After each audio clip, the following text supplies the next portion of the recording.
नमस्कार बच्चों, YouTube channel शिक्षालय में आप सभी का स्वागत है। मेरा नाम है Renu Yadav, class 11th organic chemistry. हम पढ़ने जा रहे हैं न्यूक्लियोफिलिक सब्स्टिट्यूशन रिएक्शन।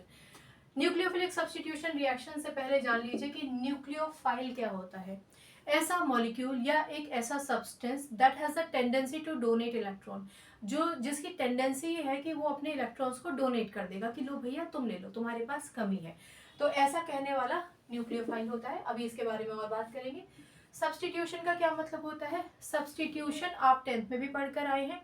कोई भी एलिमेंट जो वीक होता है, अगर उसकी जगह कोई दूसरा एलिमेंट ले लेता है तो उस प्रोसेस को आप सब्स्टिट्यूशन कहते हैं। या कोई भी आयन दूसरे आयन की जगह ले लेता है तब भी आप उसे सब्स्टिट्यूशन कहते हैं। मेरे वो प्यारे बच्चे जो ये भूल गए हैं कि आयन क्या होता है, तो बेटा एक बात समझिए कि जैसे क्लोरीन है तो ये एक एलिमेंट है, लेकिन अगर क्लोरीन ने किसी से एक इलेक्ट्रॉन लिया तो इस पे चार्ज आ गया तो ये हो गया आयन।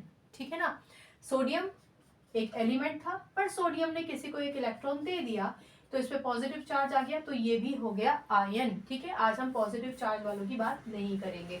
ये छोटी सी बात सिर्फ उन बच्चों के लिए जो भूल गए कि व्हाट इज आयन। ठीक है, तो अल्टीमेटली हमने क्या पढ़ा? हमने पढ़ा कि न्यूक्लियोफाइल वो एटम या वो सब्सटेंसेस होते हैं जिनके पास इलेक्ट्रॉन्स देने की कैपेसिटी होती है और वो देते भी हैं इलेक्ट्रॉन। अब किन कंडीशंस में देंगे? सबसे पहले तो ये जानिए कि जो हेलोजेंस होते हैं जैसे कि Br negative, Cl negative, I negative, ये भी न्यूक्लियोफाइल ही हैं। कुछ और न्यूक्लियोफाइल हैं जैसे आप OH नेगेटिव जानते हैं, हाइड्रोक्सी आयन, और आप Cn नेगेटिव जानते हैं। ठीक है ना, ये होते हैं आपके साइनाइड आयन, ये भी बहुत स्ट्रॉन्ग न्यूक्लियोफाइल होते हैं। हाइड्रोक्साइड आयन और साइनाइड आयन स्ट्रॉन्गर न्यूक्लियोफाइल होते हैं एज कंपेयर टू हेलोजन वाले आयंस। ये सारे के सारे हेलोजेंस के ही तो परिवार के हैं। ब्रोमीन, क्लोरीन, आयोडीन और भी हैं, इतने ही लिखे हैं।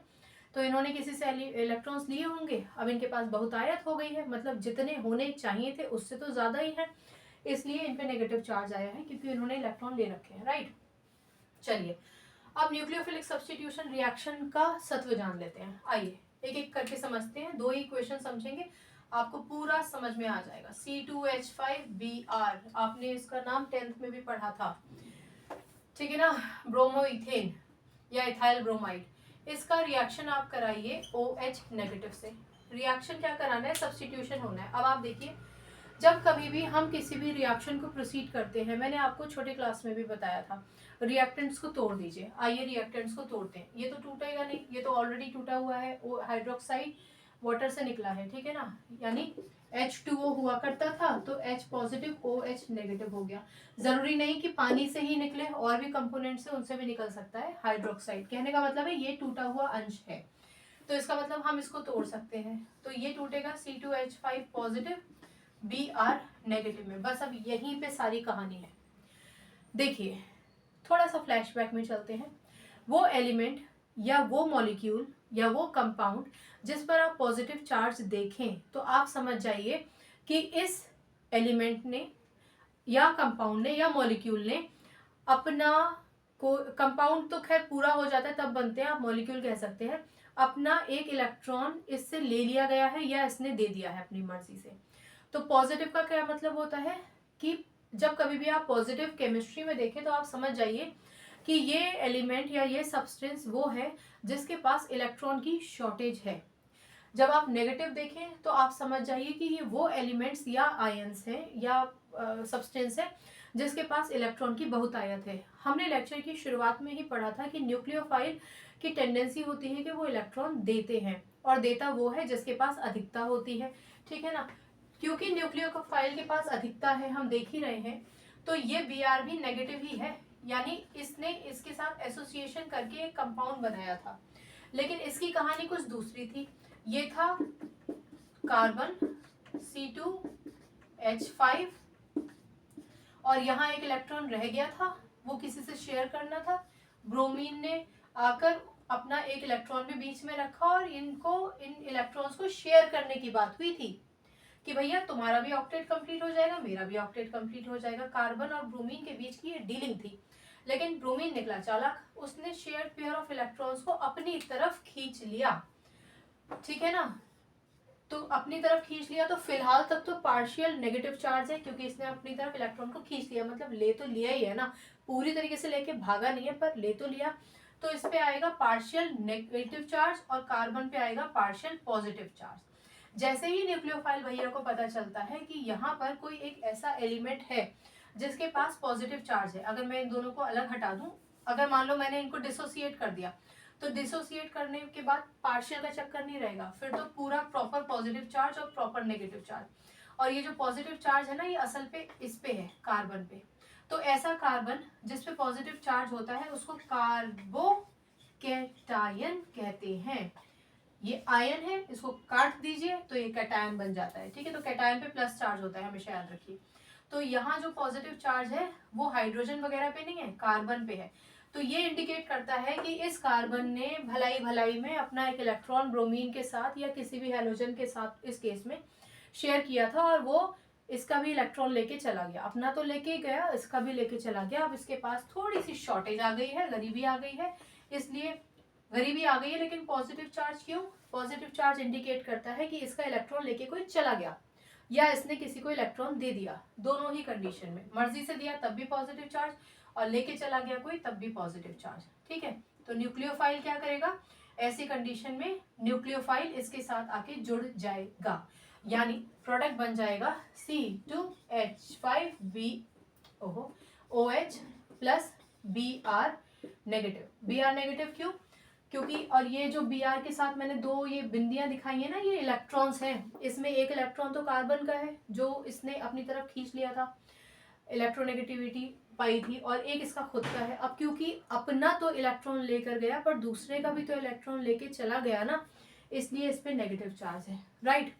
कहानी टोटल क्या है? कहानी ये है कि न्यूक्लियोफाइल को जहां कहीं भी एक ऐसा एलिमेंट या सब्सटेंस या मॉलिक्यूल मिल जाता है जहां पर उसको दिखता है कि इलेक्ट्रॉन डेफिशिएंट है, तो वो जाकर उसके साथ एडजस्ट हो जाता है, ठीक है ना, सबकी हेल्प करता है। अब इसका केमिस्ट्री वाला हिस्सा सुन लीजिए।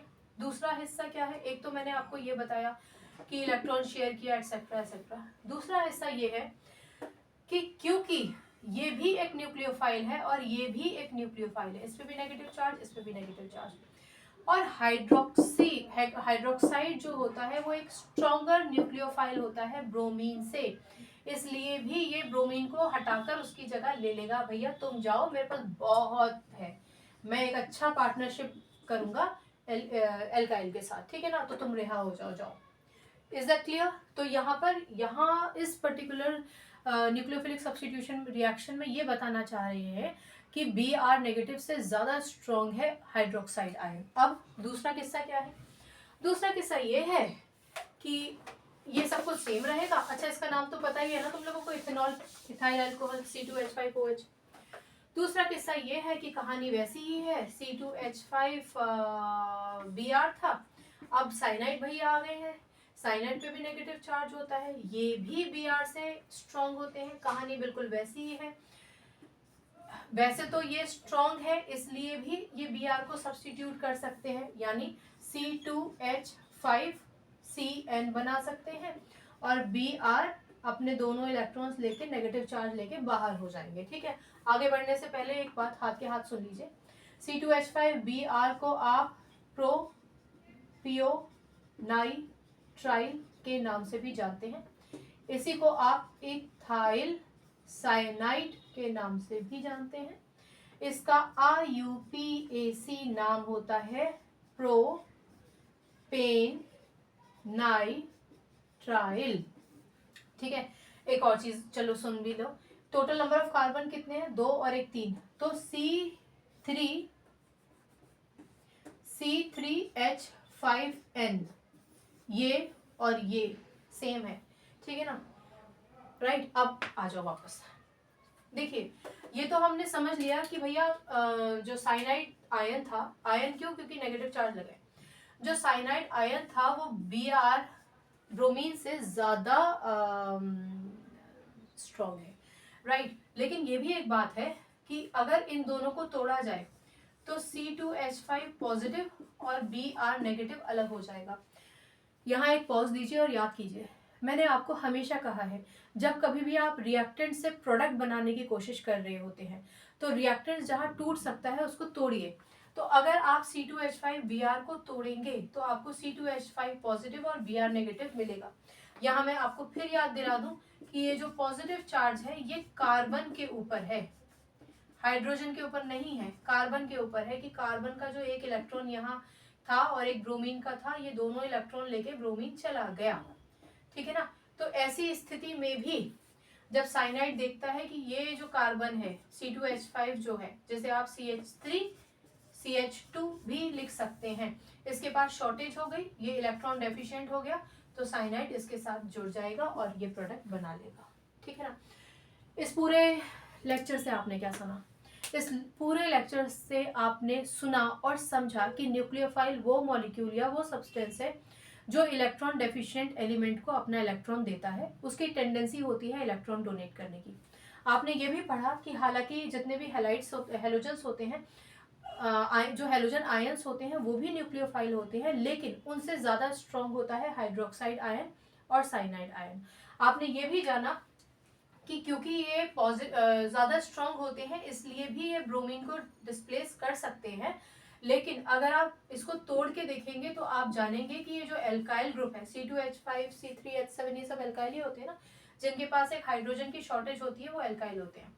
तो ये जितने भी एल्काइल हैं जो हेलोजन के साथ जुड़ गए थे, अगर इनको हेलोजन से अलग कर दिया जाए तो इन पे पॉजिटिव चार्ज आएगा, क्योंकि इनका इलेक्ट्रॉन हेलोजन लेके चला गया है। तो ये हो गए इलेक्ट्रॉन डेफिशिएंट, और जहां कहीं भी इलेक्ट्रॉन डेफिशिएंट जैसी कंडीशन आती है वहां न्यूक्लियोफाइल आकर उसके साथ एडजस्ट हो जाता है कंप्लीट प्रोडक्ट बनाने के लिए, कंप्लीट कंपाउंड बनाने के लिए, ठीक है ना। राइट, तो ये सारी कहानियां आई थिंक आपको समझ में आ गई होगी। ये सिर्फ आपको कभी आप पढ़ लें C3H5 क्या होता है, तो कार्बन एक C3H5N प्रोपियोनाइट्राइल को ही कहते हैं, उसी को इथाइल साइनाइड कहते हैं। इसका IUPAC नेम प्रोपेनाइट्राइल होता है। 11th स्टैंडर्ड में शायद आपसे ना पूछा जाए। एक और चीज हमेशा ध्यान रखिए कि जब आप Br को बाहर निकालेंगे तो Br पर नेगेटिव चार्ज तो आप दिखाएंगे ही दिखाएंगे, जो ये इंडिकेट करता है Br नेगेटिव देखते ही आप समझ जाएंगे अच्छा इलेक्ट्रॉन लेकर आया है, ठीक है। और जब आप 2 इलेक्ट्रॉन दिखा रहे हैं ना तो आप समझ जाएंगे अच्छा इसमें एक तो इसका खुद का है और एक कार्बन का लेके भागा है, ठीक है ना। तो आप देखते ही समझ जाएंगे। इसलिए किताबों में ये 2 डॉट इलेक्ट्रॉन को रिप्रेजेंट करते हैं और ये नेगेटिव इस बात को रिप्रेजेंट करता है कि भैया इलेक्ट्रॉन लेकर आया है, ठीक है। क्लियर हो गया? अब इसलिए न्यूक्लियोफाइल भी है ये, क्योंकि इसके पास भी तो इलेक्ट्रॉन रिच है। अब इलेक्ट्रॉन रिच है, कैसे इलेक्ट्रॉन रिच है वो नहीं कोई पूछता कि किसी से इलेक्ट्रॉन लेकर आया था कि चुरा कर लाया था, नहीं। न्यूक्लियोफाइल मतलब इलेक्ट्रॉन रिच है, ठीक है। सो आई होप आपको ये छोटा सा लेक्चर समझ में आया होगा। न्यूक्लियोफिलिक सब्स्टिट्यूशन रिएक्शन अब जब आएगा तो आराम से रिएक्टेंट को तोड़कर और फिर सब्स्टिट्यूट करके ही प्रोडक्ट बनाइएगा।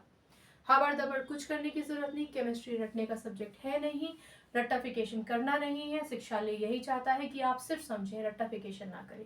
बाकी केमिस्ट्री से अपनी केमिस्ट्री अच्छी बनाइए, शिक्षालय आइए। आज के लिए इतना ही, अगली बार मिलने तक अपना ख्याल रखिए, खुश रहिए, सकारात्मक रहिए, और आप जो भी पाना चाहते हैं या जो भी बनना चाहते हैं आप मान लीजिए कि आप वो बन गए हैं।